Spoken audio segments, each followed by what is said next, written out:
Hi, my name is Pat O'Connor. I'm the broker owner of the Veritas Real Estate Group. And today I'm going to talk about 9 questions buyers should ask their real estate agent. The very first one is, please send me a copy of the purchase contract, a blank copy. Here in Florida, our standard contract's about 12 pages. This is the realtor contract.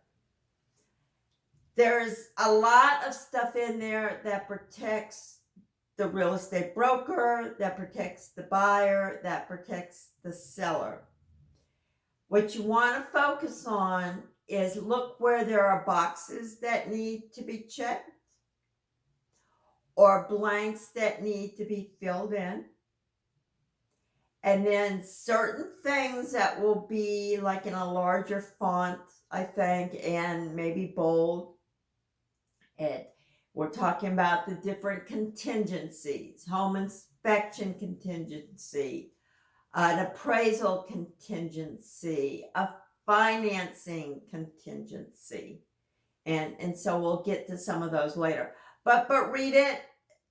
If you have any questions, ask your real estate agent. They are not an attorney, but they can give you most likely a non-legally binding explanation.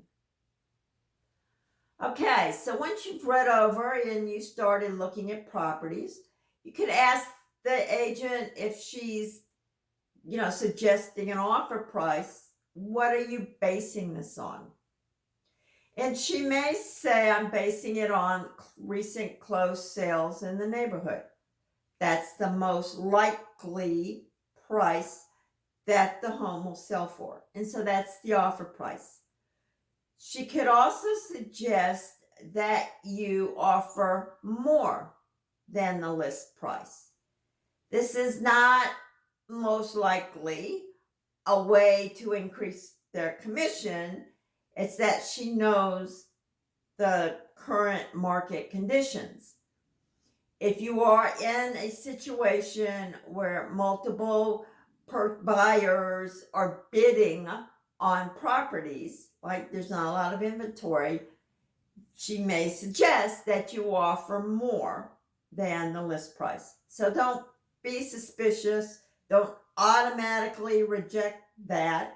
I ran into a lot of that this past year. This is 2022, and South Florida definitely had bidding wars, and people were, pushing back.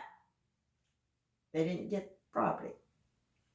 Okay, another line on the first page is to enter the initial deposit. What the heck is that? That is what we call good faith money or earnest money. This is how much the buyer is willing to put in escrow, usually with the title company, that they will lose if they walk away from the deal for no legal reason. At the closing, this money will be subtracted from their closing costs to give the final amount of money that the buyer has to bring to the closing table. Here in South Florida, that amount of money is usually 3% of your offer price. It can be more, it can be less, it can depend on parts of the country. But around here, 3% has been the norm for years. Okay, the next thing is a home inspection. Don't waive it, because you can always cancel the contract if there's anything you see during the home inspection that you don't like. You don't actually even have to have the home inspection. If you can cancel for any reason, it could be maybe your walkthrough. I don't like this. You don't have to give a reason. You just have the right to cancel in the standard contract. In the standard contract, there is a maximum that the seller can, cap it off. The seller is probably not going to have to pay $10,000 in repair, right? There's a max. In our as-is contract, there is no such condition where the seller agrees to contribute X amount of dollars towards an estimate of repairs. But it doesn't mean repairs aren't negotiable. So if you have an as-is contract, still get that home inspection. See what it says. You still have a right to cancel the deal. It just means that the seller doesn't have to contribute towards paying for any repairs. But they might be negotiable, depending on your offer, depending on the market. If there's not a lot of buyers around, they are more willing to negotiate. If there's a whole lot of inventory and the buyers that do exist can always find another property, they would be more willing to negotiate. But in either case, standard contract, as-is contract, if you can cancel the contract and get your good faith money returned to you. The next contingency is the appraisal contingency. And you'll have to pay, money buyer pays for this appraisal. Suggest that you actually attend the appraisal because they may have some insight into things that might need to be repaired in the future, but they're okay now.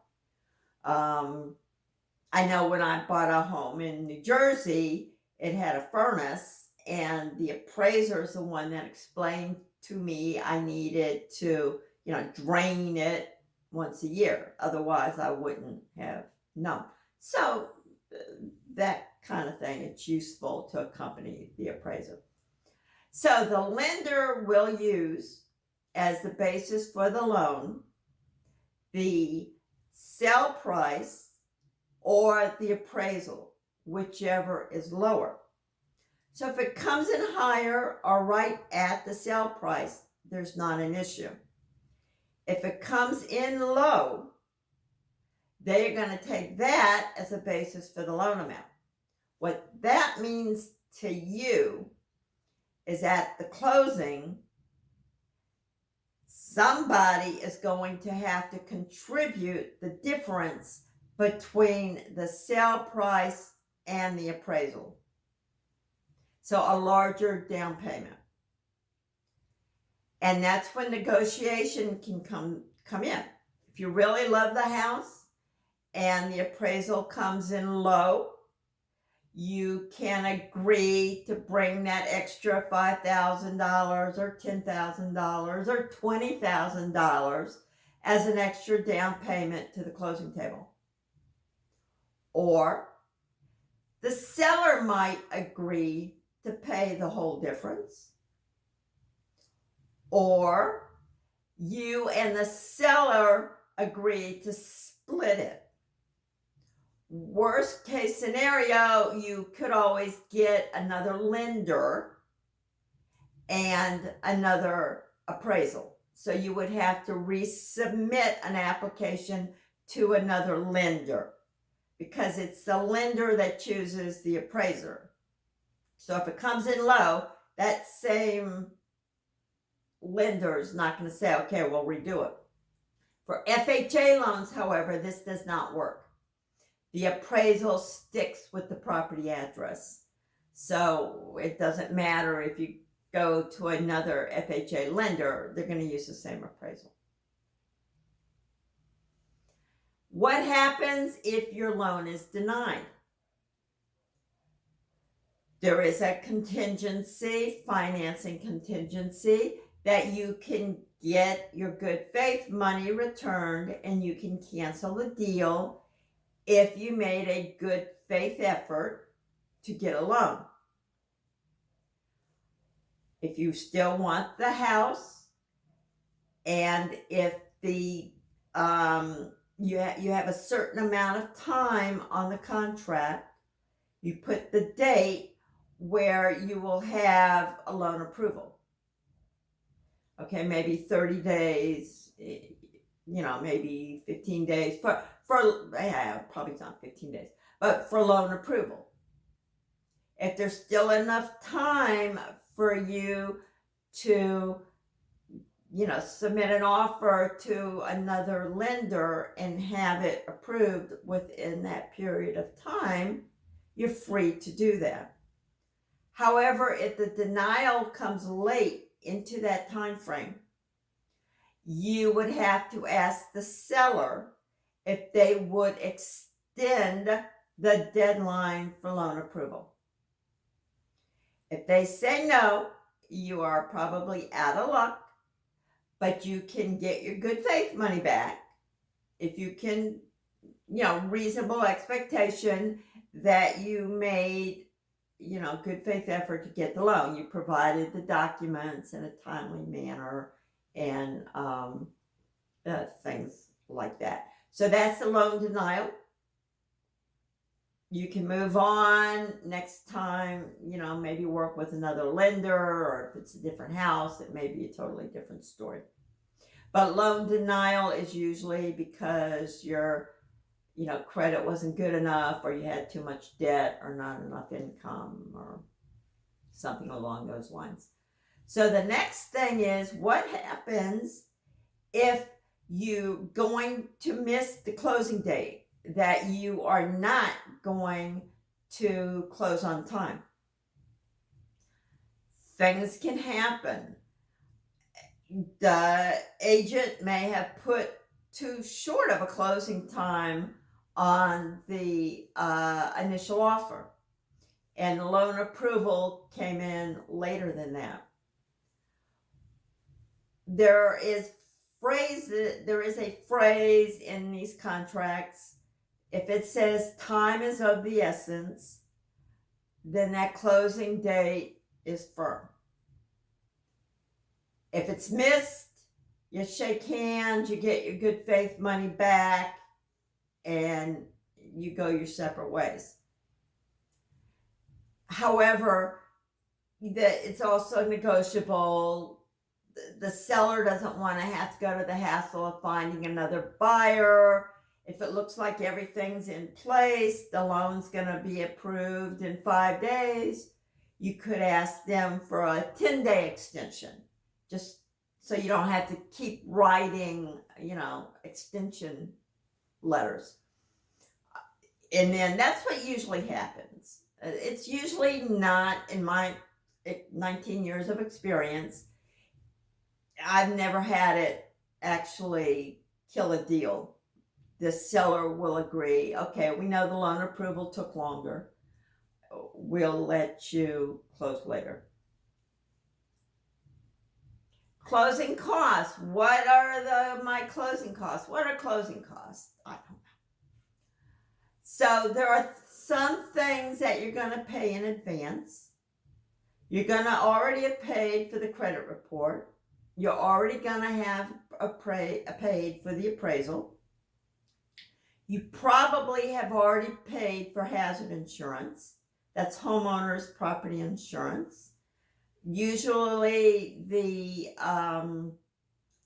company wants it effective the day of closing, and you'll pay in advance. It's one less headache, to worry about. So those are 3 of the things that you've already paid for. At the closing table, as part of the amount of money you'll bring to the closing table, is lender's fees, recording fees, the down payment, title company fees, fees for the title insurance, fees for their closing costs. Okay, so that'll be part of it. If you are escrowing property taxes and the hazard insurance, some lenders may give you the choice of paying for the property taxes and your homeowner's insurance policies yourself every year. Some lenders, based on your qualifications, may say you need to escrow these with us and we will pay them for you. And we'll pay them like property taxes here in Florida. If you pay early, you get a discount. So they are required to pay so that you get your optimal discount. So what they're going to have is collect 2 months in reserve. In case, hazard insurance fees may go up year to year. Property taxes can certainly go up year to year. So this gives them a cushion. So if they're going to pay your property tax, if they're going to pay for your hazard insurance, they have the right to collect 2 months in advance of estimated property insurance and 2 months of your current homeowner's insurance policy. You've already paid for a year in advance, but this is to go for the subsequent years. And then they will build up the escrow account so that by the time the next year's escrow homeowner's policy comes due, they'll have the money in the escrow account. So those are closing costs.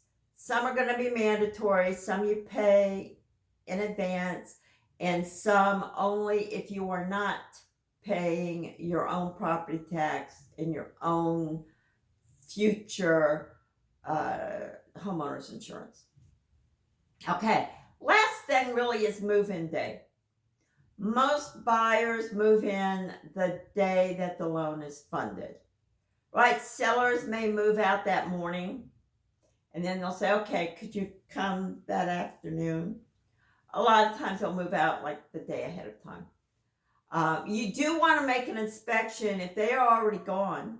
You want to inspect, call it a walkthrough, the morning of the closing. So I always try to schedule my closings for the afternoon.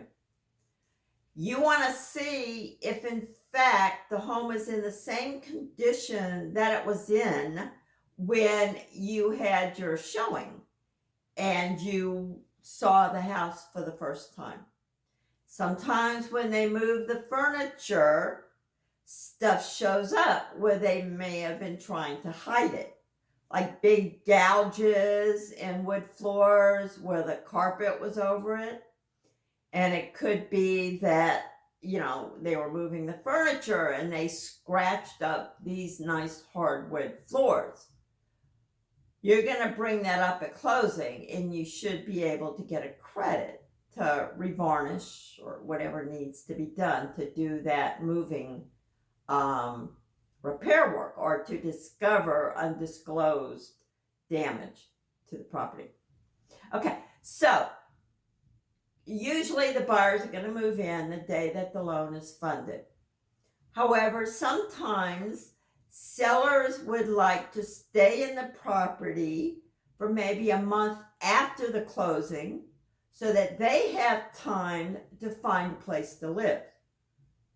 Maybe it'll be 2 months, and they'll say, okay, we'll sell the house now, but we want to rent from you for 2 months. And that's perfectly fine. Just have an attorney draw up that agreement. Do not have your real estate agent draw up that agreement unless they actually had an attorney draw it and they're just not doing it freehand, right? Because we are not lawyers. And you want to make sure that you have something that is in writing and is binding, because it's not just the rent that you have to worry about, it's liability. What happens if they fall on the property? You own it. You don't want to have responsibility for liability if they are the ones living in the property. So I think the term is indemnified. You need something that will shield you from lawsuits, requests for damages, anything like that. So I have a real estate attorney create that agreement. Maybe a buyer wants to move in early and the seller's already moved in, I'm already moved out. It's a vacant home. The closing date, because of the financing process, maybe it's 45 days. They would like to move in early because they have a new job starting. Because the kids want to go to a certain school and you're supposed to be living in the district for them to go to that A-rated school. And they may request to move in early, and that is fine, but have an attorney draw up the contract. The buyer will pay rent. The contract should be written that the buyer will have responsibility for the liability. So keep all of that in mind. Pretty much there's a saying, anything in real estate is negotiable. And that's pretty much true. Individual buyer probably doesn't want to be the one doing the negotiations.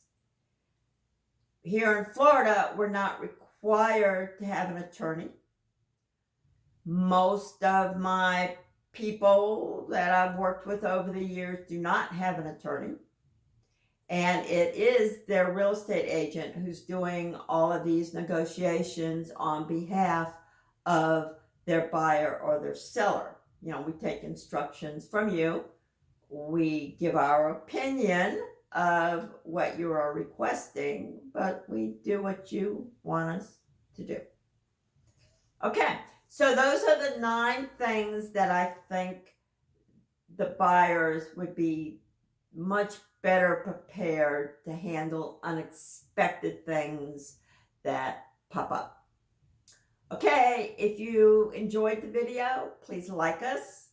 Please subscribe here. I upload these every Sunday. And right now, I have about 70. So there's a link to my subscription channel and to my real estate channel in the video description. Okay, see you next week. Bye.